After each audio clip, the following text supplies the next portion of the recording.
Hello friends, welcome to my channel crack your competition with Anjali. Friends, आज की video में हम लोग प्रीवियस ईयर ऑनलाइन एग्जाम 1 जनवरी 2022 का फर्स्ट पेपर सॉल्व करेंगे। फ्रेंड्स, चलिए वीडियो को शुरू करते हैं। सबसे पहले हम लोग चाइल्ड पेडागोजी के चाइल्ड डेवलपमेंट यानी कि बाल विकास के क्वेश्चंस को पढ़ेंगे। चलिए फ्रेंड्स, शुरू करते हैं। आज का फर्स्ट क्वेश्चन है, निम्न में से कौन सा नियम यह सुझाव देता है कि शरीर के विभिन्न अंग विकास के विभिन्न चरणों में भिन्न भिन्न दरों से विकसित होते हैं?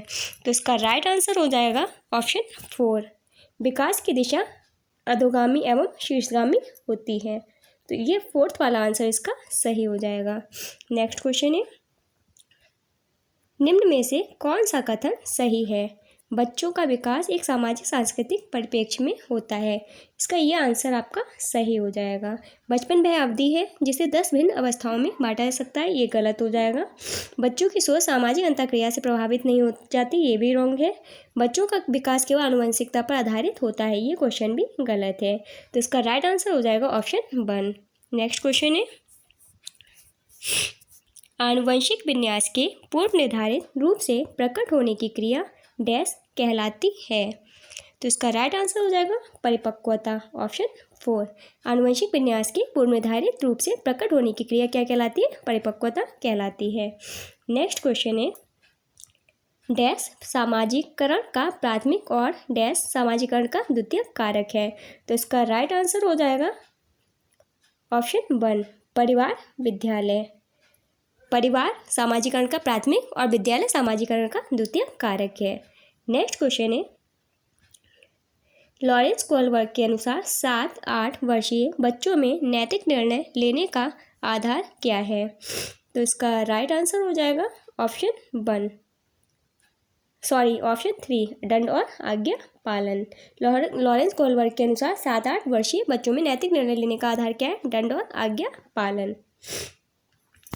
नेक्स्ट क्वेश्चन है, जीन पियाजे के सिद्धांत में क्रमबद्धता के संदर्भ में प्रयोग हुआ है? वस्तुओं को किसी एक आयाम जैसे डैश लंबाई पर आधारित क्रम देना, दूसरों का परिप्रेक्ष्य लेने की क्षमता, चिंतन का वर्णनात्मक रूप जैसा कहानी कथन में होता है, स्थानों जैसे अपने विद्यालय का स्थानीय स्थान के मानचित्रण करने की क्षमता। तो इसका राइट आंसर है ऑप्शन 1, वस्तुओं को किसी एक आयाम जैसे लंबाई पर आधारित क्रम देना। नेक्स्ट क्वेश्चन है,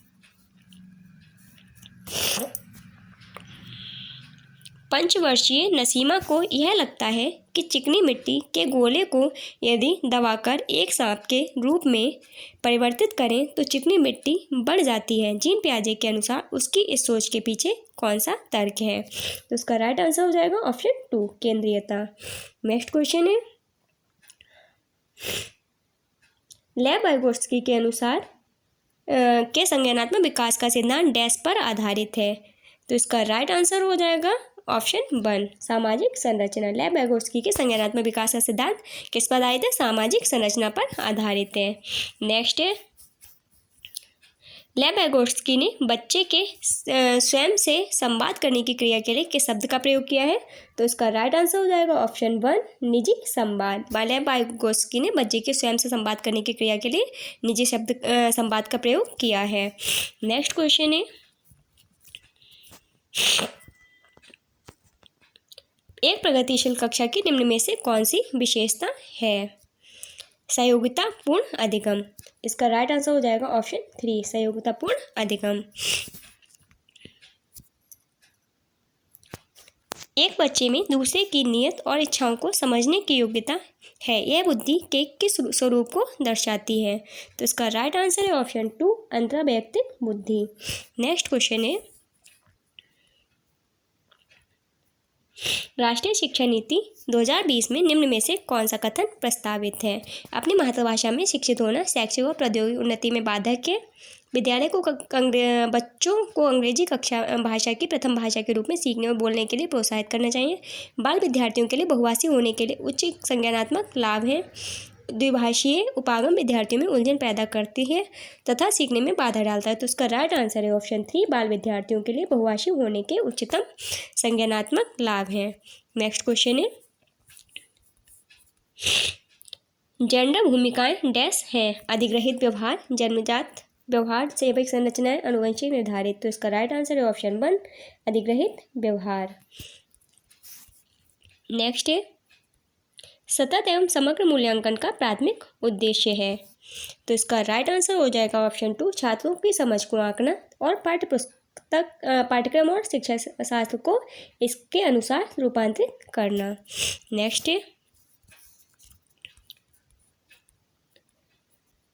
अपनी कक्षा के लिए मूल्यांकन पद्धति तय करने से पहले एक शिक्षक को किन बातों पर विचार करना चाहिए? मेरे अलावा इन परिणामों का उपयोग कौन करेगा?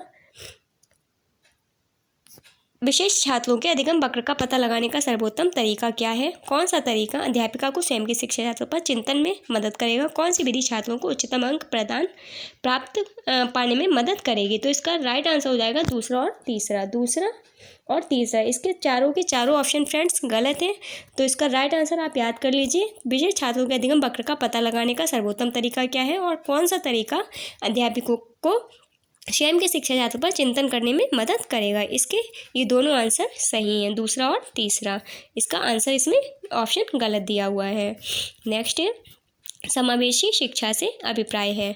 आर्थिक रूप से कमजोर वर्ग का आरक्षण केवल सरकारी विद्यालयों में ही उपलब्ध करवाया जाए। दिव्यांग छात्रों को सिर्फ विशेष विद्यालयों में ही शिक्षा दी जाए। सरकारी विद्यालयों में केवल अंग्रेजी भाषा पढ़ाई जाए। तो इसका राइट आंसर है ऑप्शन 4 योग्यता से परे होकर सभी बच्चों को गुणवत्तीय शिक्षा उपलब्ध कराई जाए। नेक्स्ट है पढ़ाते समय एक शिक्षक को पाठ्य सामग्री को दर्शाने के विभिन्न तरीके अपनाने चाहिए। शिक्षक को अधिगमकर्ता की विधि आवश्यकताओं हेतु अपने शिक्षा साथी को उनके अनुकूल बनाना चाहिए। तो इसका राइट आंसर हो जाएगा ऑप्शन 1 ए और आर दोनों सही हैं। आर सही व्याख्या है ए की। नेक्स्ट है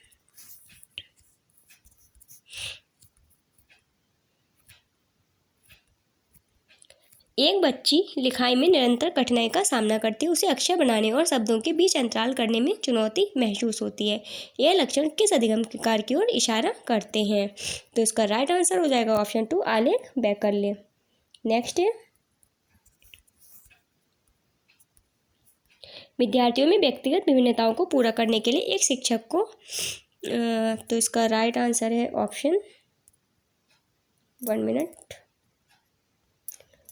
इसका राइट आंसर है ऑप्शन 2 शिक्षा शास्त्रीय उपागमों और मूल्यांकन के विविध साधनों का उपयोग करना चाहिए। नेक्स्ट है निम्न में से कौन सा सृजनात्मकता का अनिवार्य लक्षण है? तो इसका राइट आंसर है ऑप्शन 2 अभिसारी चिंतन। इसका राइट आंसर हो जाएगा ऑप्शन 4 अभिसारी चिंतन। नेक्स्ट है छोटे बच्चे ज्ञान की संरचना और अर्थ किस प्रकार निकालते हैं? सक्रिय अन्वेषण द्वारा, खेल द्वारा, पदार्थों पर क्रिया और प्रयोग द्वारा, सहपाठियों और वयस्कों संग सहभागिता द्वारा। तो इसका राइट आंसर हो जाएगा ऑप्शन 4 1 2 3 4 यानी कि ये चारों ही सही हो जाएंगे। नेक्स्ट है एक अध्यापिका बच्चों को फ़ोन नंबर रटने के लिए फ़ोन नंबर के 10 अंकों को 3-4 अंकों के समूह में बांटकर याद करना सुझाती है। अध्यापिका द्वारा सुझाई गई यह रणनीति डैश कहलाती है? खंडीकरण, कूटलेखन, स्वागीकरण, अनुकूलन। तो इसका राइट आंसर है ऑप्शन 1 खंडीकरण। नेक्स्ट है निम्न में से अधिगम की कौन सी दशा पर विद्यालयों में सबसे अधिक बल देना चाहिए? तो इसका राइट आंसर हो जाएगा ऑप्शन 1 परिवेश से सहभागिता द्वारा कौशलों और ज्ञान का अर्जन। नेक्स्ट क्वेश्चन है निम्न में से कौन सा युग्म सामाजिक संरचनात्मक उपागम के अनुसार छात्रों के पढ़ने को सुसाध्य करता है? तो इसका राइट आंसर है ऑप्शन 3 सेकंड और थर्ड। परामिति विविध प्रकार की पुस्तकें अपने विद्यार्थियों को पढ़ने के लिए देती है। जो विद्यार्थी एक विशेष पुस्तक पढ़ते हैं उन्हें नियमित रूप से पुस्तक पर चर्चा करने के लिए कहती है। अरुंधति नए शब्दों को अर्थ समझने के लिए संदर्भित संकेतों के इस्तेमाल पर बल देती है। नेक्स्ट है एक शिक्षक होने के नाते आप अपने छात्रों की समस्या समाधान क्षमताओं को किस प्रकार सुसाध्य कर सकते हैं? तो इसका राइट आंसर है ऑप्शन 3 समरूपों के इस्तेमाल को बढ़ावा देकर। नेक्स्ट है निम्नलिखित में से कौन सा सार्थक अधिगम को सुसाध्य करेगा? एक समस्या पर विविध तरीकों से विचार करने के लिए प्रोत्साहित करना। कौन सा सार्थक अधिगम को सुसाध्य करेगा? एक समस्या पर विविध तरीकों से विचार करने के लिए प्रोत्साहित करना। नेक्स्ट है, अगर विद्यार्थी अपने कार्य की सफलता को आंतरिक कारणों पर आरोपित करते हैं तो उनमें डैश की भावना उत्पन्न होगी। नंबर 3 हो जाएगा इसका राइट आंसर, गर्व। नेक्स्ट क्वेश्चन है, शिक्षा के प्राथमिक स्तर पर बहुसंवेदनीय उपागम के इस्तेमाल को प्रोत्साहित करना चाहिए। यह अधिगम को अधिक प्रभावशाली बनाता है। इसका राइट आंसर हो जाएगा ऑप्शन 1, यह अधिगम को अधिक प्रभावशाली बनाता है। नेक्स्ट है, बच्चे अक्सर विभिन्न संकल्पों के बारे में वैकल्पिक संकल्पनाएं और भ्रांतियां गठित कर लेते हैं। इस संदर्भ में निम्न में से कौन सा कथन सही नहीं है? एक अध्यापिका को बच्चों द्वारा गठित वैकल्पिक संकल्पनाओं और भ्रांतियों को सख्त रूप से हतोत्साहित करना चाहिए। बच्चों और वयस्कों में वैकल्पिक संकल्पनाओं और भ्रांतियों का गठन बहुत स्वाभाविक है। एक अध्यापिका को निश्चित रूप से इन वैकल्पिक संकल्पनाओं और भ्रांतियों पर गौर करना चाहिए, क्योंकि ये सीखने सिखाने की प्रक्रिया में महत्वपूर्ण है। तो इसका राइट आंसर है ऑप्शन 1, एक अध्यापिका को बच्चों द्वारा गठित वैकल्पिक संकल्पनाओं और भ्रांतियों को सख्त रूप से हतोत्साहित करना चाहिए। नेक्स्ट, निम्न में से अधिगम का कौन सा परिप्रेक्ष्य यह कहता है कि ठोस प्रलोभनों और पुरस्कारों द्वारा विद्यार्थियों को सीखने के लिए प्रेरित किया जा सकता है? तो इसका राइट आंसर हो जाएगा ऑप्शन 1, व्यवहारात्मक। तो फ्रेंड्स, ये तो बाल विकास के 30 क्वेश्चंस हो गए।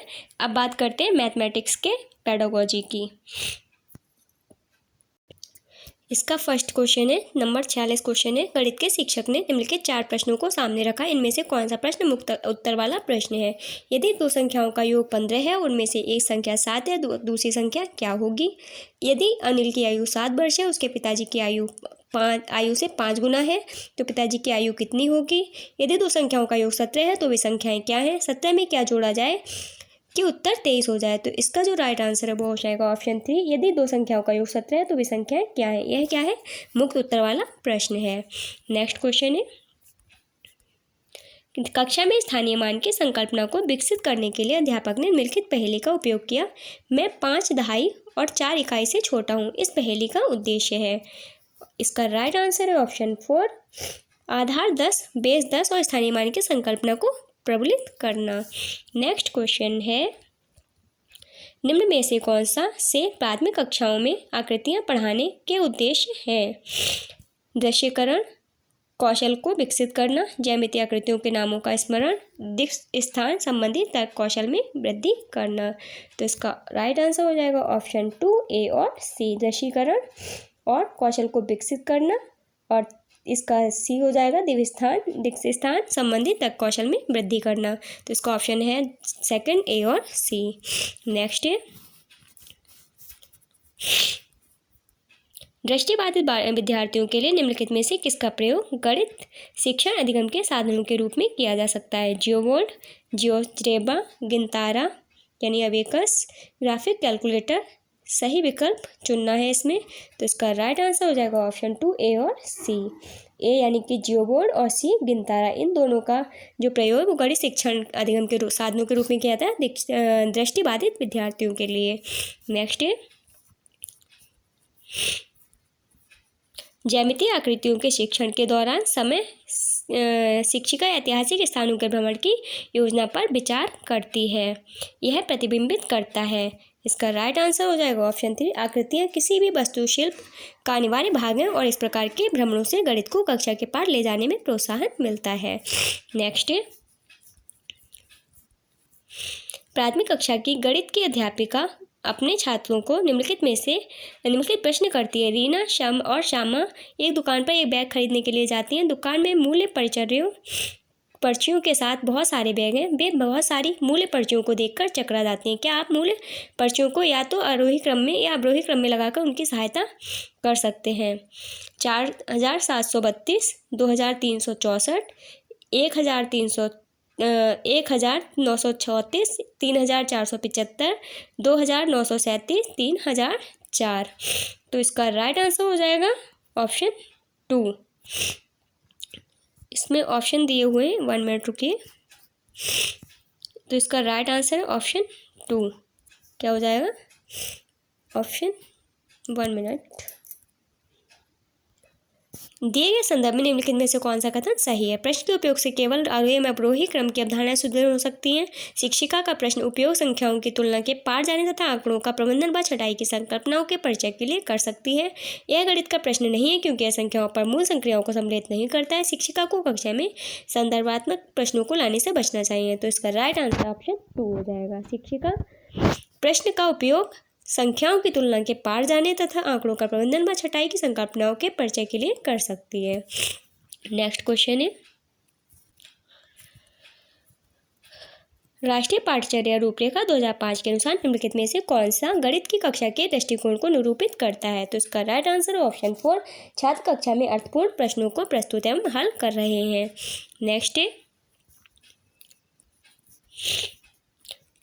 गणित में आकलन के साधन के रूप में उपाख्यानात्मक अभिलेख के लिए निम्न में से कौन सा कथन सही है? यह बच्चे के द्वारा की गई परियोजना और क्षेत्र कार्य को सम्मिलित करता है। यह बच्चे द्वारा किए गए कार्य की गुणवत्ता को उल्लेखित मानदंड पर जांच करता है और उसे अंकित करता है। यह एक विशेष कौशल या प्रक्रिया के होने या न होने को अंकित करता है।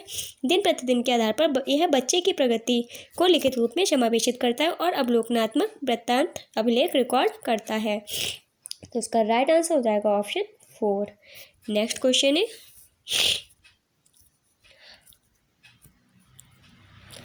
एक कक्षा 3rd की अध्यापिका ने अपनी कक्षा में गुणन का परिचय योग की पुनरावृत्ति और आयताकार सारणी से करवाया। वह गुणन का परिचय अनौपचारिक रणनीतियों से कराने हेतु विद्यार्थियों के पूर्व ज्ञान और उनके अनुभवों का उपयोग में ला रही है। इसका ये राइट आंसर हो जाएगा ऑप्शन 1। गुणन का परिचय अनौपचारिक रणनीतियों से कराने हेतु विद्यार्थियों के पूर्व ज्ञान और उनके अनुभवों को उपयोग में ला रही है।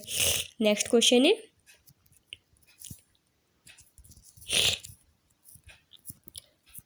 एक बच्ची गेंदों की गणना एक गेंद पर अंगुली रखकर और क्रम से उस संख्या को नाम बोलते हुए कर रही है।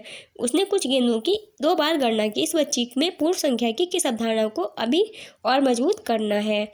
इसका राइट आंसर है ऑप्शन 1। एक से एक संगतता, एक की संगति। नेक्स्ट है, गणित में भ्रांतियों को दूर कर सकते हैं बच्चों को उदाहरणों और गैर उदाहरणों में व्यस्त रखकर। नेक्स्ट है, सुश्री रोमी अपनी गणित की कक्षा में विद्यार्थियों को निम्नलिखित अभिकलन हेतु उपयुक्त स्थिति सृजन करने के लिए कहती हैं। 10+2, 10×2, 10-3, 10/2। सुश्री रोमी द्वारा प्रयुक्त शिक्षण विधि के अनुसार निम्नलिखित में से कौन सा कथन सही है? तो इसका राइट आंसर हो जाएगा ऑप्शन 3। वह विद्यार्थी की गणितीय कथनों और समस्या समाधान कौशल के विकास में सहायता करने का प्रयास कर रही है। नेक्स्ट है, निम्नलिखित कथनों में से कौन से गणित शिक्षण के उद्देश्यों के सूचक हैं? गणित शिक्षा को रोजगार योग्य ऐसे वयस्कों का निर्माण करना चाहिए जो सामाजिक और अधिक आर्थिक विकास में अपना योगदान दे सकें। गणित शिक्षा बच्चे के आंतरिक साधनों जैसे अमूर्त चिंतन और तर्कसंगत निष्कर्षों को निकालने वाली होनी चाहिए। बच्चों को गणित को जीवन की एक विधि से ऐसे की संप्रेषित करना, विचार विमर्श करने और समस्या समाधान करने की मनोवृत्ति के विकास के रूप में देखना चाहिए। गणित शिक्षा तथ्यपूर्ण ज्ञान और कार्यविधिक धारा प्रभाव पर केंद्रित होना चाहिए। तो इसका राइट आंसर हो जाएगा ऑप्शन 2, बी और सी। बी और सी इसके दोनों ये सही हो जाएंगे। नेक्स्ट है, न्यूमैन के अनुसार विद्यार्थी शब्द समस्या इबारती सवाल को हल करने में सक्षम हो इससे पहले वे 5 स्तरों को पूरा करें। ये स्तर नीचे यादृच्छिक क्रम में लिखे गए हैं। पूछे गए कार्य को समझना, समस्या को पढ़ने में सक्षम होना चाहिए, आवश्यक गणितीय संक्रियाओं को करना, गणितीय मांग के अनुसार समस्या का अनुवाद करने की आवश्यकता, उत्तर को अर्थपूर्ण रचना में प्रदर्शित। इनमें से कौन सा विकल्प स्तरों के सही क्रम को दर्शाता है? तो इसका राइट आंसर हो जाएगा ऑप्शन 4, बी, ए, डी, सी, ई। इसका राइट आंसर हो जाएगा ऑप्शन 4, बी, ए, डी, सी, ई। नेक्स्ट है, गणित के शिक्षक के पेशेवर विकास के लिए निम्न में से कौन सा वांछनीय नहीं है? तो इसका राइट आंसर हो जाएगा ऑप्शन 3, अपने और दूसरे विद्यालयों के गणित के शिक्षकों के साथ न्यूनतम वार्तालाप। फ्रेंड्स, ये मैथ पेडागोजी के क्वेश्चंस कंप्लीट हो चुके हैं। अब आइए हम लोग पढ़ते हैं ईवीएस के क्वेश्चंस।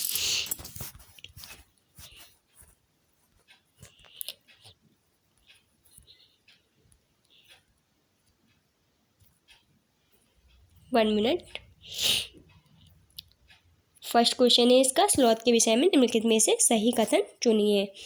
स्लॉथ भालू जैसे दिखते हैं और दिन के लगभग 22 घंटे वृक्ष की शाखा पर उल्टे से लटका कर सोते हैं। स्लॉथ चिंपैंजी जैसे दिखते हैं और दिन के लगभग 17 घंटे वृक्ष की शाखा पर उल्टे लेटकर सोते हैं। ये दोनों ही ऑप्शन गलत हैं। तीसरा, स्लॉथ चिंपैंजी जैसे दिखते हैं जिनके लगभग 22 घंटे वृक्ष की शाखा पर उल्टे लटक कर सोते हैं। ये भी गलत है। इसका राइट आंसर है ऑप्शन 4, स्लॉथ भालू जैसे दिखते हैं और दिन के लगभग 17 घंटे वृक्ष की शाखा पर उल्टे सिर लटका कर सोते हैं। नेक्स्ट है, जब किसी एक कपड़े पर दूध को उड़ेलते हैं और उस पर मलाई ही रह जाती है, पृथक्करण की प्रक्रिया क्या कहलाती है? तो ये कहलाती है ऑप्शन 1 निस्यंदन। तो इसका राइट आंसर हो जाएगा ऑप्शन 1 निस्यंदन। नेक्स्ट क्वेश्चन है,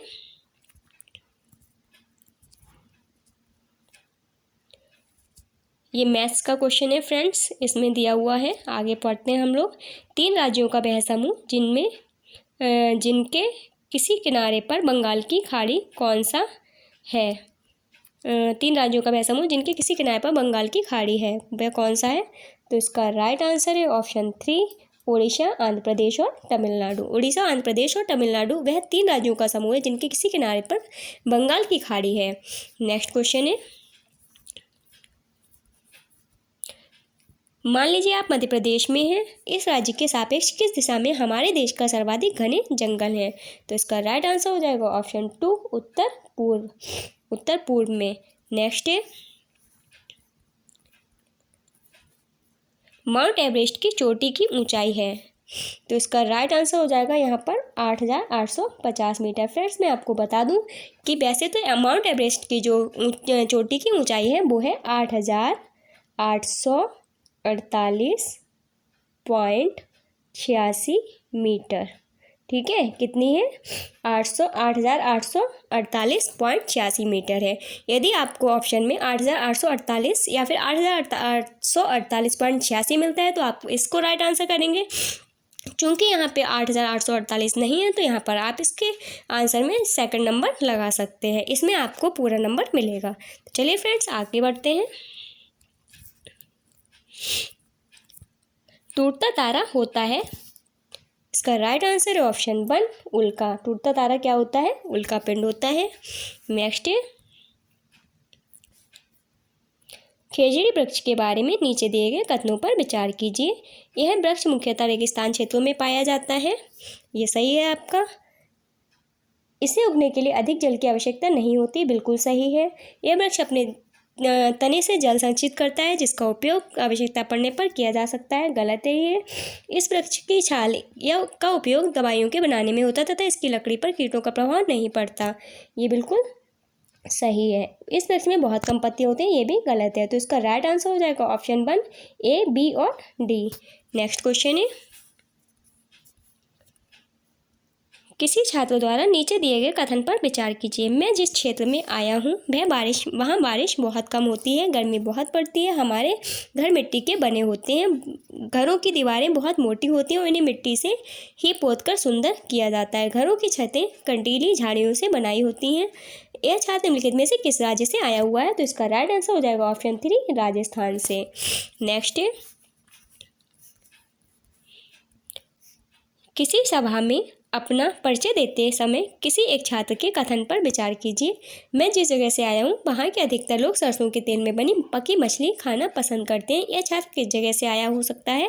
तो इसका right answer option B, 3, Kashmir से। ये छात्र आया हुआ है कश्मीर से। नेक्स्ट है, 73 नंबर है, निम्नलिखित में से सही कथन चुनिए। कोई वयस्क हाथी एक दिन में 2 क्विंटल यानी कि 200 किलोग्राम से अधिक हरी पत्ते और झाड़ियाँ खा सकता है, ये गलत है। अत्यधिक भारी होने के कारण अधिकांश हाथी बहुत ज़्यादा आराम करना पसंद करते हैं, ये भी गलत है। यहाँ तक कि 3 महीने की आयु के हाथी के बच्चे का भार सामान्यतः लगभग 200 केजी होता है। तो इसका राइट आंसर ऑप्शन 3 हो जाएगा। यहाँ तक कि 3 महीने की आयु के हाथी के बच्चे का सामान्य भार कितना होता है, 200 केजी तक होता है। और इसका फोर्थ ऑप्शन भी गलत है, तो इसका राइट आंसर ऑप्शन 3 हो जाएगा। नेक्स्ट 74 नंबर का क्वेश्चन है, एक समूह को चुनिए जिसका प्रयोग पुनः चक्रण के पश्चात किया जा सकता है। तो इसका राइट आंसर है ऑप्शन 3, लोहे की कीलें, कांच की बोतल, स्टील मग, गत्ते का डिब्बा, इन सब का प्रयोग पुनः चक्रण के पश्चात किया जा सकता है। नेक्स्ट 75 नंबर क्वेश्चन है, कॉलम 1 और कॉलम 2 दिए, इनका मिलान करना है। तो छोले भटूरे जो हैं वो होते हैं पंजाब के। छोले भटूरे किसके हैं, पंजाब के, यानी कि पहला वाला मिलेगा आपका 1 मिनट। पहला वाला आपका मैच हो जाएगा पंजाब से, छोले भटूरे पंजाब, नारियल डली के करी के साथ। तो इसका जो हो जाएगा वो हो जाएगा केरल, सरसों से के तेल में बनी पकी मछली, ये हो जाएगा आपका कश्मीर, और नारियल के तेल में बनी पक्की मछली ये हो जाएगा गोवा। तो इसका जो राइट आंसर हो जाएगा आपका वो हो जाएगा ऑप्शन 1 मिनट, ऑप्शन 3। इसका राइट आंसर हो जाएगा ऑप्शन 3, पहले में ई, दूसरे में ए, तीसरे में बी और चौथे में डी। ठीक है फ्रेंड्स, 1 मिनट। सॉरी फ्रेंड्स, इसका राइट आंसर आपका ऑप्शन 4 हो जाएगा, पहले में ई यानी कि पंजाब, फिर बी यानी कि 1 मिनट। इसका जो राइट आंसर है वो ऑप्शन आपका 4 ही होगा, पहले का ई, दूसरे का बी, तीसरे का डी, चौथे का ए, जैसा कि मैंने अभी आपको बताया था। नेक्स्ट क्वेश्चन है 76 नंबर, अपनी कक्षा 4th के पर्यावरण अध्यक्षी विद्यार्थियों के रचनात्मक आकलन के लिए उपयुक्त कार्य का चुनाव कीजिए। तैरने और डूबने के पाठ पर प्रश्न उत्तर लिखना, दूसरे डूबने और तैरने की प्रक्रिया का अवलोकन करने के लिए क्रियाकलाप करना, तैरने और डूबने की परिभाषा की व्याख्या करना, जो वस्तुएं डूबती और तैरती हैं उनकी सूची याद करना। तो इसका राइट आंसर है ऑप्शन 2, डूबने और तैरने की प्रक्रिया का अवलोकन करने के लिए क्रियाकलाप करना। नेक्स्ट 77 नंबर का क्वेश्चन है, पर्यावरण अध्ययन के शिक्षण में कला और एवं कौशल का समावेश करना चाहिए क्योंकि वह प्रोत्साहित करता है। इसका राइट आंसर हो जाएगा ऑप्शन डी, 1 मिनट। इसका राइट आंसर हो जाएगा ऑप्शन 4, ए, बी और डी, सृजनात्मकता को, सहपाठी सीखने को और समावेशन को। नेक्स्ट क्वेश्चन है 78 नंबर, कक्षा 4th के विद्यार्थियों को थीम आश्रय के लिए कौन सी युक्ति पूछताछ को प्रोत्साहित करती है। तो इसका राइट आंसर हो जाएगा ऑप्शन 4, देश के विभिन्न आश्रयों पर एक पावर पॉइंट प्रस्तुति दिखाना। नेक्स्ट क्वेश्चन है 79, प्राथमिक कक्षाओं को पर्यावरण अध्ययन का वह विषय क्षेत्र है जिसमें एकीकरण है विज्ञान, सामाजिक विज्ञान और पर्यावरणीय शिक्षा के संप्रतियों एवं मुद्दों का। प्राथमिक शिक्षाओं का पर्यावरण अध्ययन वह विषय क्षेत्र इसमें एकीकरण है किसका, विज्ञान, सामाजिक विज्ञान और पर्यावरणीय शिक्षा के संप्रतियों एवं मुद्दों का। नेक्स्ट, निम्न में से प्राथमिक स्तर के पर्यावरण अध्ययन का उद्देश्य है। तो इसका राइट आंसर हो जाएगा ऑप्शन 1, लैंगिक भेदभाव से संबंधित मुद्दों पर सीखने वाले को संवेदनशील बनाना। नेक्स्ट 81 नंबर क्वेश्चन है। नेक्स्ट 81 नंबर का क्वेश्चन है, शिक्षिका ने अपने विद्यार्थियों को भोजन के रूप में ग्रहण किए जाने वाले पौधों के विभिन्न भागों जैसे जड़, तना एवं पुष्पों के नाम जानने के लिए अपने परिवार के सदस्यों से परामर्श कर लेने के लिए कहा। इस क्रियाकलाप की कल्पना की गई है अनुभवात्मक सीखने को प्रोत्साहित करने के लिए। इसका राइट आंसर ऑप्शन 1 हो जाएगा। नेक्स्ट क्वेश्चन है 82, दृष्टिबाधित विद्यार्थियों को पर्यावरण अध्ययन पढ़ाने के लिए निम्न में से कौन सी युक्ति सर्वाधिक उपयुक्त है। कक्षा में मिश्रित सहपाठी समूह बनाएं, किसी कार्य को पूरा करने के लिए अधिक समय दें, ये भी गलत हो जाएगा। ये भी गलत, किसी कार्य को भागों में बांटें और प्रत्येक भाग को अलग पढ़ाएं, गलत हो जाएगा।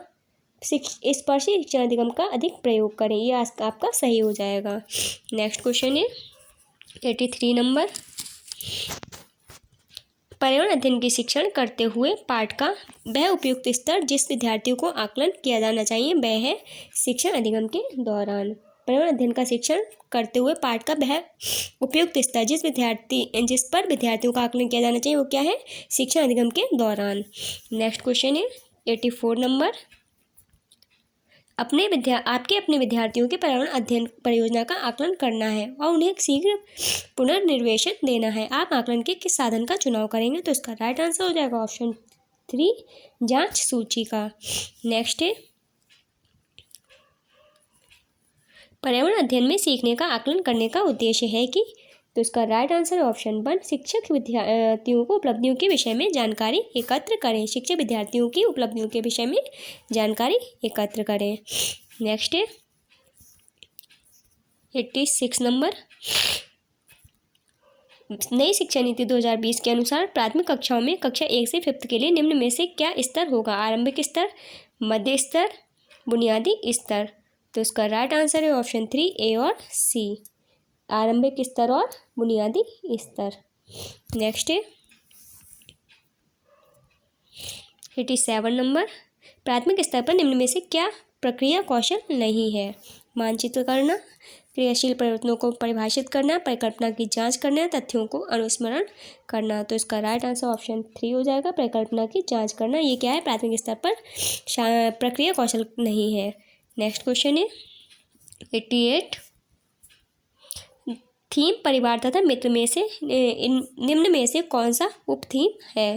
तो इसका राइट आंसर हो जाएगा ऑप्शन 2 कार्य और खेल। थीम परिवार तथा मित्र निम्न में से कौन सा उप थीम है? कार्य और खेल। नेक्स्ट क्वेश्चन है 89 नंबर,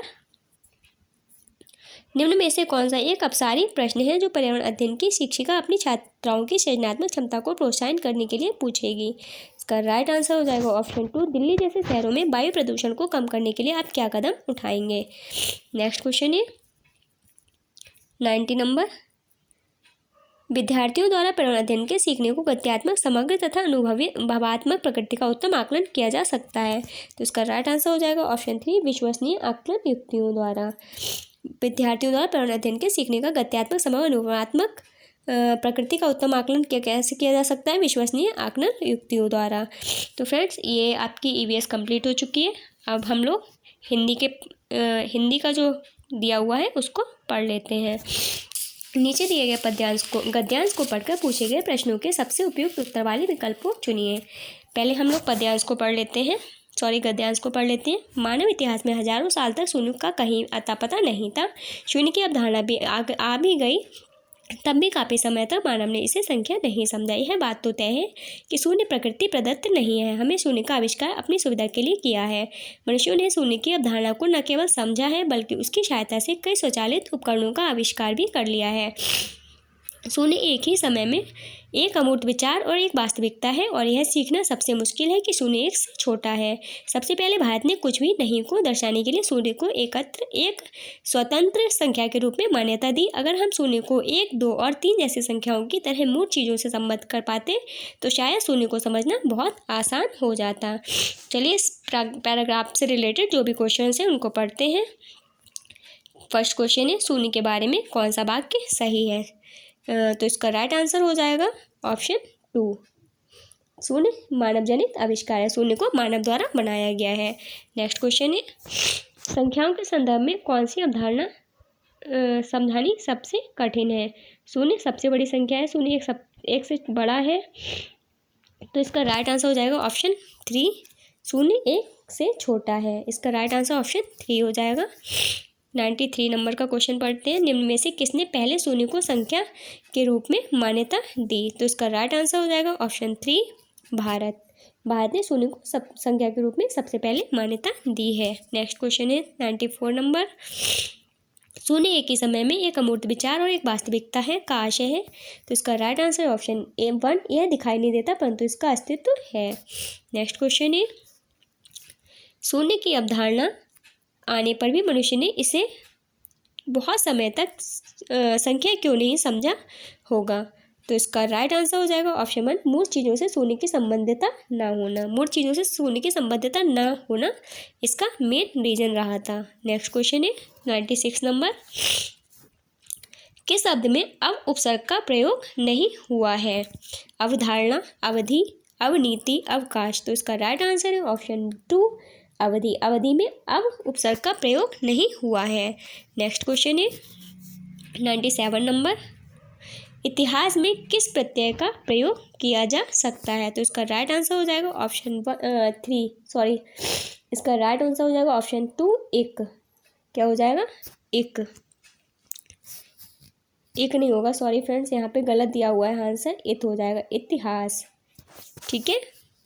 नेक्स्ट क्वेश्चन है,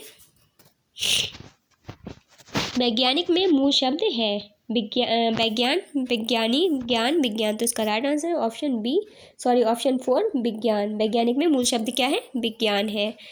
नेक्स्ट है 99 नंबर का क्वेश्चन है ये, स्वतंत्र का संधि विच्छेद है। 99 नंबर, स्व प्लस तंत्र। इसका फर्स्ट आंसर आपका सही हो जाएगा, फर्स्ट ऑप्शन स्व प्लस तंत्र। नेक्स्ट क्वेश्चन है 100 नंबर, 1 मिनट फ्रेंड्स, इसमें 2 बार दिया हुआ है, इसको मैं तो फ्रेंड्स ये रहा आपका 100 क्वेश्चन से स्टार्ट हो जाएगा। यहाँ पे पद्यांश दिया हुआ है, इसको आपको क्वेश्चन को छांटना है। निम्नलिखित पद्यांश को पढ़कर पूछे गए प्रश्नों के सबसे उपयुक्त उत्तर वाले विकल्प को चुनिए। पहले पद्यांश को पढ़ लेते हैं। सूर्योदय, सूर्यास्त असंख्यों, सोना ही सोना बरसाकर मोल नहीं ले पाए इसको भीषण बादल, आसमान में गरज गरज कर धरती को न कभी हर पाए, प्रलय सिंधु में डूब डूब कर उभर उभर आई है ऊपर, भूचालों भूकंपों से मिट ना सकी है। ये आपका पद्यांश दिया हुआ है, इसके आंसर आपको छांटने हैं। इस पद्यांश में मुख्यतः किसकी बात की गई है? सूर्योदय की, सूर्यास्त की, धरती की, आसमान की। तो इसका राइट आंसर है ऑप्शन 3 धरती की बात की गई है इसमें। नेक्स्ट क्वेश्चन है, धरती पर आने वाले संकटों के लिए उपयुक्त शब्द नहीं है। प्रलय, भूचाल, भूकंप, सिंधु। तो इसका राइट आंसर हो जाएगा ऑप्शन 4 सिंधु। सिंधु संकटों के लिए उपयुक्त शब्द नहीं है। नेक्स्ट क्वेश्चन है 102, धरती को कौन डुबाना चाहता है? तो इसका राइट आंसर हो जाएगा ऑप्शन 1 अत्यधिक वृष्टि। नेक्स्ट क्वेश्चन है 103 क्वेश्चन, धरती अनमोल है भाव पद्यांश किस पंक्ति से अभिव्यक्त हो रहा है? सूर्योदय सूर्यास्त असंख्यों से उबर उबर कर आई है ऊपर, इससे मोल नहीं ले पाए इसको इससे, या यह मिट ना सकी है इससे। तो इसका राइट आंसर हो जाएगा ऑप्शन 3 मोल नहीं ले पाए इसको। धरती अनमोल है, इसका राइट आंसर है मोल नहीं ले पाए इसको। नेक्स्ट क्वेश्चन है आपका 104 नंबर, सिंधु का पर्यायवाची है। तो सिंधु का पर्यायवाची क्या है? जलद। ऑप्शन नंबर 4 सिंधु का क्या पर्यायवाची है? जलद। नेक्स्ट क्वेश्चन है क्वेश्चन नंबर 105, निम्नलिखित में से भिन्न शब्द युग्म है। तो इसका राइट आंसर हो जाएगा ऑप्शन 2 भूचाल, भूकंप। भूकंपों और भूचाल ये क्या हो जाएगा? भिन्न शब्द युग्म है। गरज गरज एक जैसा है, उबर उबर, डूब डूब भी सही है। तो इसका राइट आंसर ऑप्शन 2 हो जाएगा भूचाल और भूकंपों। नेक्स्ट क्वेश्चन है, फिर से फ्रेंड्स यहाँ पर दिया हुआ है आपका ये पद्यांश, डबल दे रखा है इस एग्जाम पेपर में। तो चलिए हम इसको स्किप कर लेते हैं। चलिए फ्रेंड्स नेक्स्ट क्वेश्चन है 106 नंबर का, यदि शिक्षक विद्यार्थियों को शब्दावली सीखने में मदद करना चाहते हैं तो निम्नलिखित में से कौन सा तरीका सबसे प्रभावशाली होगा? कहानियों और चित्रों का प्रयोग। तो इसका राइट आंसर ऑप्शन 1 हो जाएगा, कहानियों और चित्रों का प्रयोग सबसे उपयुक्त तरीका है। 107 नंबर का क्वेश्चन है, यदि शिक्षक विद्यार्थियों को, ये भी डबल क्वेश्चंस दे रखे हैं। 107 नंबर पे बात करते हैं, बहुभाषावाद शिक्षा का एक ऐसा साधन है जिसका उद्देश्य है। तो इसका भी राइट आंसर हो जाएगा ऑप्शन 1 शिक्षण अधिगम के लिए शिक्षार्थियों को भाषाओं का उपयोग करना बहुभाषावाद शिक्षा का एक संसाधन है। नेक्स्ट क्वेश्चन है 108 नंबर, किसी पाठ्य सामग्री से कोई विशिष्ट सूचना तक निकालने के उद्देश्य से उस पाठ्य सामग्री के किसी अंश को बारीकी और गहनता के साथ पढ़ने का कौशल कौन सा अवबोधन कहलाता है? तो इसका राइट आंसर हो जाएगा ऑप्शन 1 अनुमानिक। नेक्स्ट क्वेश्चन है 109, बहुबुद्धि के सिद्धांत के संदर्भ में निम्नलिखित में से कौन सी बुद्धि भाषा से संबंधित है?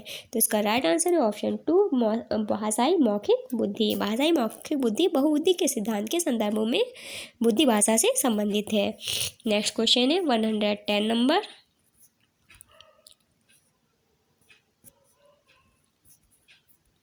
निम्न में इनमें से कौन बहुभाषा के लाभ हो सकते हैं? समृद्ध शब्दावली और प्रभावशाली भाषण, ये सही हो जाएगा। अन्य संस्कृतियों के प्रति सहिष्णुता और सम्मान, ये भी सही हो जाएगा। सीमित रोजगार के अवसर, ये गलत हो जाएगा। पारिभाषिक जागरूकता, ये भी सही हो जाएगा। तो इसका राइट आंसर हो जाएगा ऑप्शन 4, 1, 2 और 4। बहुभाषावाद के लाभ कौन कौन से हैं? ये तीनों हो जाएंगे, पहला, दूसरा और चौथा। नेक्स्ट क्वेश्चन है 111। वाइगोत्स्की के अनुसार जब कोई बच्ची भाषा की मदद से अपने स्वयं के कार्यों को निर्देशित करती है लेकिन वह दूसरों के लिए श्रव्य नहीं है, उसके भाषण को क्या कहेंगे? तो उसको कहेंगे आंतरिक भाषण। क्या कहेंगे दोस्तों? आंतरिक भाषण कहेंगे। नेक्स्ट क्वेश्चन है आपका 112। भाषा विज्ञान की कौन सी शाखा संदर्भ से भाषा से जुड़ी है? तो इसका राइट आंसर है ऑप्शन 2, उपयोगिता विज्ञान। भाषा विज्ञान की कौन सी शाखा संदर्भ से में भाषा से जुड़ी है? उपयोगिता विज्ञान। नेक्स्ट क्वेश्चन है 113। निम्न में से भाषा के विकास में संबंध में कथन आ और बा पर विचार करें। शैशवावस्था से बच्चे की वाक नली एक वयस्क मानव की तुलना में जानवर की तरह अधिक होती है। 6 से 12 महीनों के दौरान एक बच्ची तरह तरह से बबलाना और दोहराव वाले बबलाना में संलग्न है। तो इसका राइट आंसर हो जाएगा ऑप्शन 3, आ और बा दोनों सही है। इसके दोनों ही आ और बा ऑप्शन कथन सही है। नेक्स्ट क्वेश्चन है आपका 114 नंबर। एक बोली मानक बोली का दर्जा पाने के लिए निम्नलिखित चरणों से गुजरती है। तो इसका राइट आंसर हो जाएगा ऑप्शन 1, चयन, संहिताकरण, उद्देश्य का निर्धारण। नेक्स्ट क्वेश्चन है 115 क्वेश्चन नंबर। बोलने के संबंध में कथन आ और बा पर विचार करें। किसी देश के एक हिस्से में बोली जाने वाली विविध भाषाओं में से एक प्रकार जो क्षेत्रीय बोली के रूप में जानी जाती है, एक समान शैक्षिक पृष्ठभूमि वाले लोगों द्वारा विविध प्रकार की उपयोगिता की जाने वाली भाषा में से एक प्रकार की बोली के रूप में जानी जाती है। तो इसका राइट आंसर है ऑप्शन 1। इसका आ वाला सही है और बा गलत है। नेक्स्ट क्वेश्चन है 116 नंबर। पत्नी से जल्दी करो हमें देर हो जाएगी। सहकर्मी से जाने का समय हो गया, हमें बैठक के लिए देर हो जाएगी। वरिष्ठ नियोक्ता से महोदय शाम के 4 बज गए हैं और बैठक 4:15 बजे है, अब हमें चलना चाहिए। भाषण में इस भिन्नता को किस रूप में जाना जाता है? तो इसका राइट आंसर हो जाएगा ऑप्शन 3, रजिस्टर। किस रूप में जाना जाता है? रजिस्टर के रूप में जाना जाता है। नेक्स्ट है 117 नंबर। समूह वाद विवाद में भाग लेने के लिए भाषा शिक्षक एक शर्त रखता है कि समूह में 4 विद्यार्थी कनिष्ठ वर्ग से एक तथा एक विद्यार्थी वरिष्ठ वर्ग से होना चाहिए, जो आवश्यकता पड़ने पर कनिष्ठों की सहायता कर सके। समूह निर्माण का यह विचार किसके सिद्धांत पर आधारित है? तो इसका राइट आंसर है ऑप्शन बी, ऑप्शन 2, वाइगोत्स्की के सिद्धांत पर आधारित है। नेक्स्ट है 118 नंबर। समूह प्रस्तुति के दौरान यदि किसी विद्यार्थी के द्वारा अनुचित व्यवहार प्रदर्शित किया जाता है, तब एक अध्यापक होने के नाते आप क्या करना चाहेंगे? समूची कक्षा के सामने उस पर चिल्लाएंगे, उससे बात करेंगे, उससे सभी के सामने बात करेंगे, उसे कुछ नहीं कहेंगे, उसके अनुशासित होने की उपेक्षा करेंगे? तो इसका राइट आंसर हो जाएगा ऑप्शन 2, उससे बात करेंगे। नेक्स्ट क्वेश्चन है 119 नंबर। मान्यताओं का वह समूह जो इस बात की व्याख्या करता है कि भाषा संरचनाओं या नियमों का समूह है, किस रूप में जाना जाता है? तो ये जाना जाता है संरचनात्मक उपागम के रूप में। इसका राइट आंसर ऑप्शन 3 हो जाएगा, संरचनात्मक उपागम। नेक्स्ट क्वेश्चन है 120 नंबर। संप्रेषणात्मक भाषा शिक्षण के संबंध में कथन आ और बा पर विचार करें। शिक्षक की भूमिका सामान्यतः वाचन के लिए मॉडल होने के बजाय एक संसाधक या मॉनिटर की है। शिक्षार्थियों को सीखने के व्यक्तिवादी उपागम के आधार पर कक्षा की गतिविधियों में भाग लेना पड़ता है। तो इसका राइट आंसर हो जाएगा ऑप्शन 1, आ वाला सही है और बा गलत है। तो फ्रेंड्स, ये आपका हिंदी का कंप्लीट हो चुका है। चलिए अब हम लोग इंग्लिश पे आ जाते हैं। सेकंड लैंग्वेज इंग्लिश की बात कर लेते हैं। फ्रेंड्स, इसमें पैराग्राफ दिया हुआ है, मैं फटाफट स्पीड में पढ़ दे रही हूँ, आप लोग इसको ध्यान से पढ़ लीजिएगा। As part of its interim recommendations, these recommendations are not followed any more. The centre for Disease Control (CDC) says that people who are fully vaccinated can mix with small groups of other fully vaccinated people indoors without masks or social distancing. The agency also says that the fully vaccinated can meet with unvaccinated people from a single household who are at low risk of developing severe forms of the disease. No mask for और distancing required.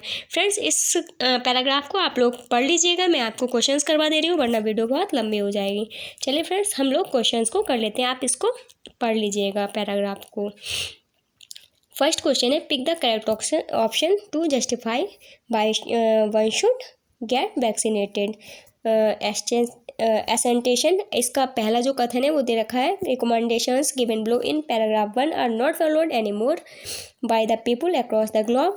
और इसका जो कथन are है वो दे रखा है, रीजन दे रखा है इसका, there is still chance that vaccinated people can become infected and infect other people. तो इसका राइट आंसर ऑप्शन हो जाएगा 1, both A and R true. दोनों ही जो आपका कथन है वो सही हो जाएगा। नेक्स्ट क्वेश्चन है आपका 122 क्वेश्चन,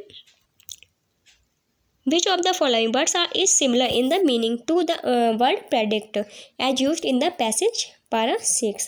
para 6 में जो आपका वर्ड दिया हुआ है predict, उसका जो सिमिलर मीनिंग है उसको आपको बताना है। प्रेडिक्ट मीन्स होता है फ्रेंड्स भविष्यवाणी करना। तो इसका राइट आंसर हो जाएगा ऑप्शन 3, फोरकास्ट। फोरकास्ट और प्रेडिक्ट का एक ही अर्थ होता है, दोनों ही मीनिंग में सेम है। तो इसका आंसर हो जाएगा ऑप्शन 3, फोरकास्ट। नेक्स्ट क्वेश्चन है 123, Complete the following sentence by choosing the correct option when more people are vaccinated. तो इसका right answer option 1, it would be absolutely safe to attend large functions. यदि अधिक से अधिक लोग वैक्सीनेटेड हो जाएंगे, यानी कि वैक्सीन ले ली जाएगी उन लोगों के द्वारा, तो क्या होगा, it would be absolutely safe. तो सेफ हो जाएगा पूरी तरह से बड़े बड़े फंक्शंस को अटेंड करना। नेक्स्ट क्वेश्चन है 124 number, Which paragraph lists the recommendations of Center for Disease Control? तो इसका राइट आंसर हो जाएगा ऑप्शन 2, ओनली पैरा 3। फ्रेंड्स, मैंने आपको पैराग्राफ पढ़ के नहीं बताया है, तो प्लीज़ आप पैराग्राफ को पढ़ लीजिए। इसका मैं आपको आंसर दे रही हूँ, सिर्फ ओनली पैरा 3 हो जाएगा इसका राइट आंसर। नेक्स्ट क्वेश्चन है 125, Which of the following is not supported by evidence in the passage? तो इसका राइट आंसर हो जाएगा option 2, according to Leifer no one can predict when a new variant might arise. According to Leifer के अनुसार no one can predict, कोई भी भविष्यवाणी नहीं कर सकता जब तक एक नया वेरिएंट नहीं आता है। नेक्स्ट क्वेश्चन है question number 126, which part of the following sentence contains an error? इन जो 4 पार्ट दिए हुए हैं ABCD, इनमें से किस पार्ट में एरर है, किस पार्ट में गलती है? If he will work hard he will face any problem. तो इसका जो राइट आंसर है वो आपका हो जाएगा C में, यानी कि चौथा नंबर इसका आपका सही हो जाएगा C। इसमें जो मिस्टेक है वो C में दी हुई है। नेक्स्ट क्वेश्चन है 127 number, which part of speech is the underlined word in the following sentence? इस जो नीचे वर्ड दिया हुआ है, जो सेंटेंस दिया हुआ उसमें जो वर्ड अंडरलाइंड है उसका जो पार्ट ऑफ स्पीच है वो क्या है? द फाइट अगेंस्ट कोविड-19 will continue till people are fully vaccinated. तो इसमें जो फुल्ली वर्ड दिया हुआ है आपका, जिसके नीचे अंडरलाइन है, तो उसका आपको बताना है इसमें कौन सा पार्ट्स ऑफ स्पीच है। तो इसका राइट आंसर है ऑप्शन 1, नाउन। फुल्ली क्या है, एक नाउन के रूप में यहाँ पर आया है। 128 नंबर में आ जाते हैं, pick the option which can be most suitable synonym for the word sizeable used in the passage. Friends, इसमें पूछा गया है कि आपको उस ऑप्शन को चुनना है जिसका जो सिजेबल का मोस्ट साइनोनिम है, यानी कि एक जैसे जिसका अर्थ हो वही साइनोनिम्स कौन से होते हैं, जो 2 शब्द हो लेकिन अर्थ उनके समान हो। तो इसका राइट आंसर हो जाएगा आपका ऑप्शन 3, सब्स्टिटेनेबल।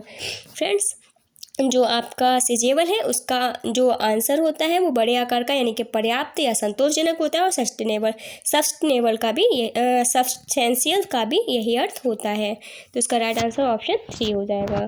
इसका नेक्स्ट क्वेश्चन है आपका 121 मिनट। फ्रेंड्स, ये फिर से आ गया है डबल डबल आ गया है। हम पहुंच जाते हैं इसके नेक्स्ट क्वेश्चन पे।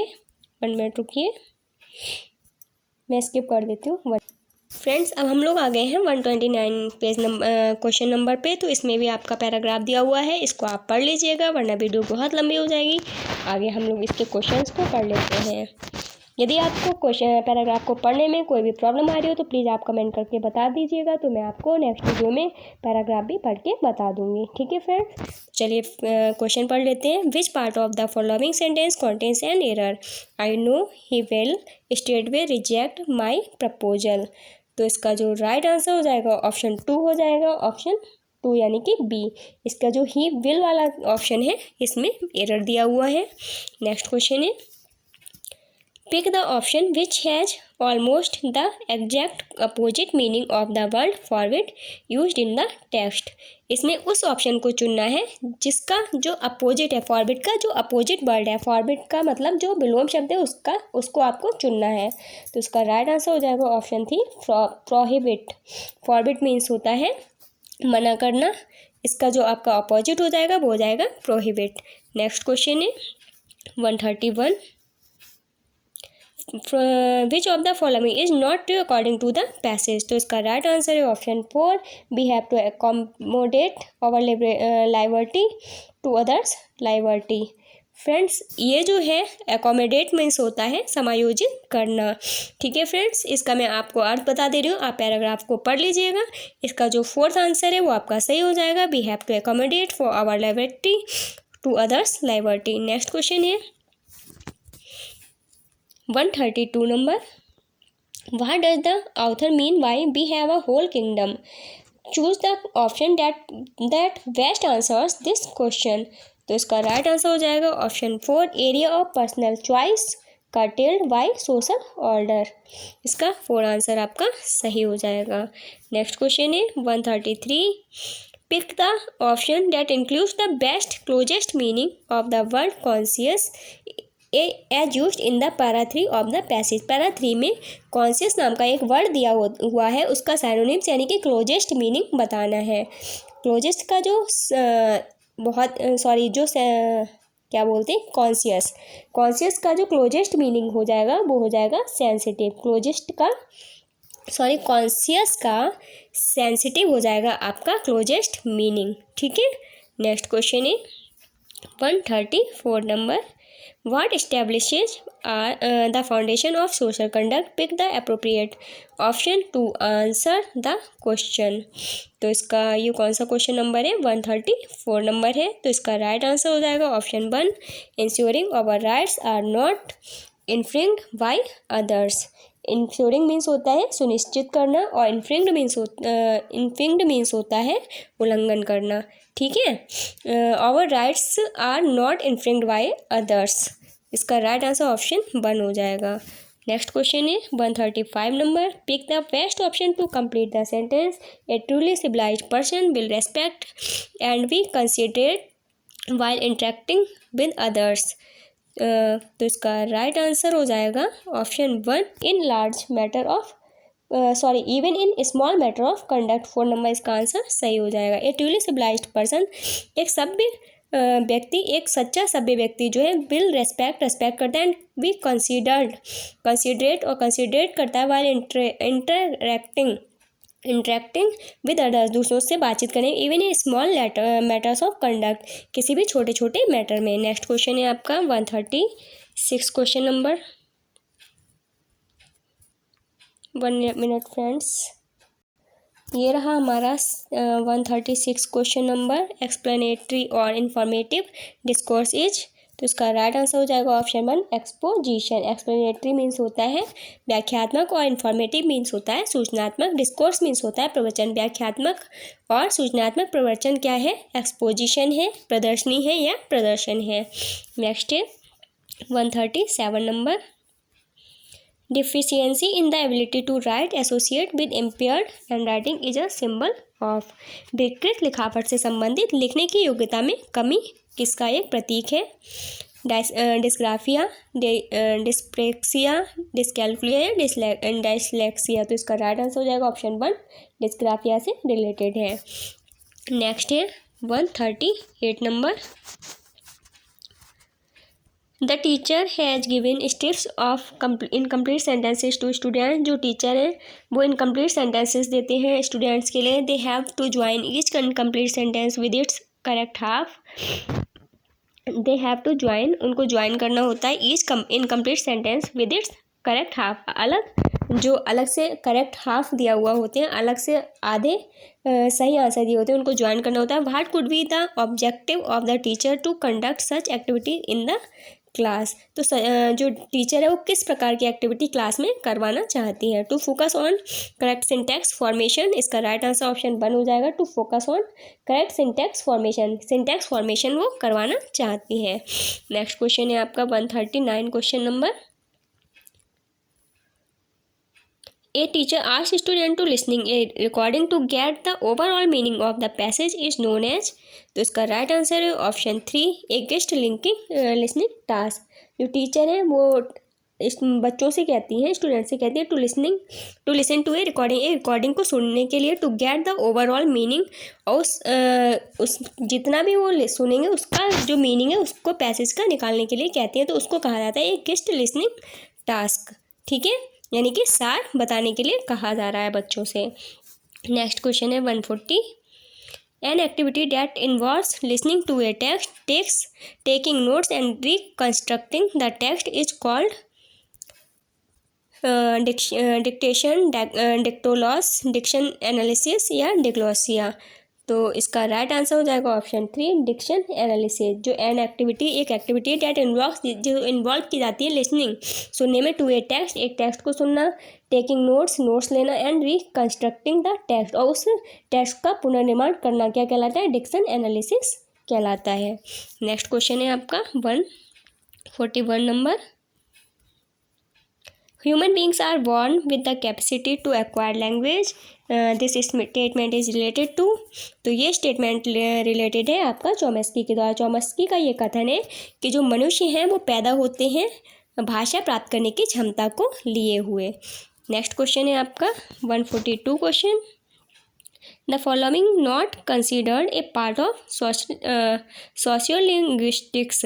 सामाजिक, इनमें से कौन सा पार्ट जो है वो सामाजिकता को कंसीडर नहीं करता है। तो इसका राइट आंसर हो जाएगा ऑप्शन आपका 3, the study of sounds in spoken language. ये सामाजिकता को कंसीडर नहीं करता है। नेक्स्ट क्वेश्चन है आपका 143 number. All children who enter school are highly competent language users. R वाला जो रीजन दिया हुआ है, due to language and cultural adversity they are unable to demonstrate their abilities. तो इसका जो राइट आंसर है वो हो जाएगा ऑप्शन आपका 1 मिनट।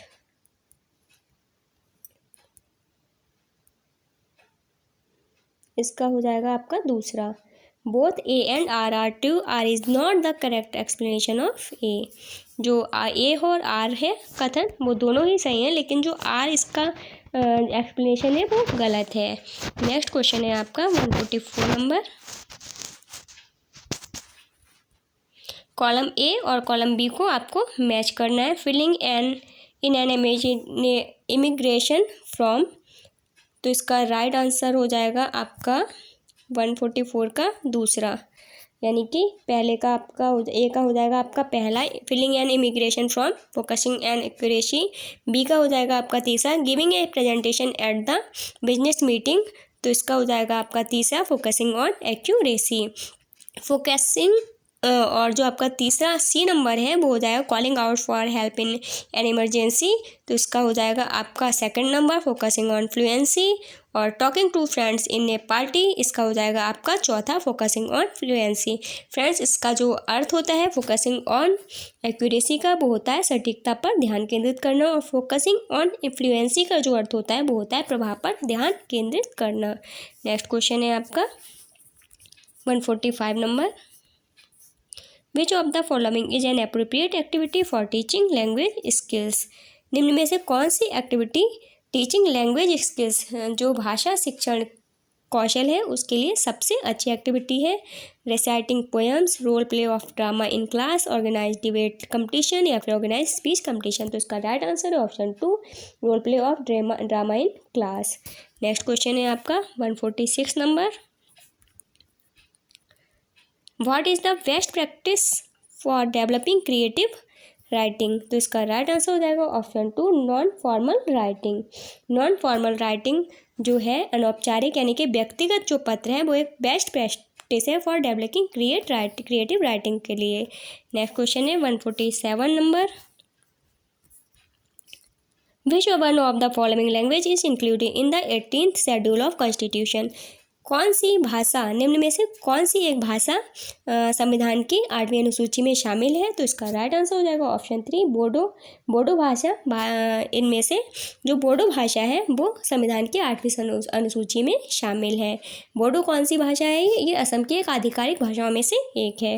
नेक्स्ट क्वेश्चन है आपका 148 number, Which language is recommended by National Curriculum Framework NCF 2005 for the instruction medium at the primary level। तो इसका राइट आंसर हो जाएगा ऑप्शन 1 मदर टंग। जो मातृभाषा है उसको प्रथम स्थान दिया गया है संविधान के द्वारा। NCF 2005 के द्वारा ये कहा गया है कि बच्चों को जो शिक्षा देनी है वो किस में देनी है, मातृभाषा में दी जानी चाहिए। नेक्स्ट 149 नंबर का क्वेश्चन है आपका, the most useful method for teaching grammar is. Grammar teaching के लिए जो सबसे उपयोगी मेथड है वो क्या है, तो वो है इंडक्टिव मेथड यानी आगमन विधि। आगमन विधि द्वारा ग्रामर को समझाया जा सकता है। नेक्स्ट क्वेश्चन है 150 यानी कि लास्ट क्वेश्चन है आपका, grammar is in context means moving from meaning to form. इसका राइट आंसर क्या हो जाएगा option 1 moving from meaning to form. Friends ये वाला जो पेपर था आपका, ये आपका पेपर कंप्लीट हो चुका है। तो फ्रेंड्स आपको वीडियो कैसी लगी प्लीज़ कमेंट बॉक्स में ज़रूर बताइएगा। अगर आपको वीडियो पसंद आई हो तो प्लीज़ वीडियो को लाइक एंड शेयर ज़रूर कीजिए। यदि आप चैनल पर नए हैं तो चैनल को सब्सक्राइब करके बेल आइकन को प्रेस कर लीजिए ताकि मैं जब भी कोई भी वीडियो अपलोड करूं तो उसका नोटिफिकेशन आपको सबसे पहले मिल सके। फ्रेंड्स मिलते हैं नेक्स्ट वीडियो में, तब तक के लिए बाय बाय, टेक केयर।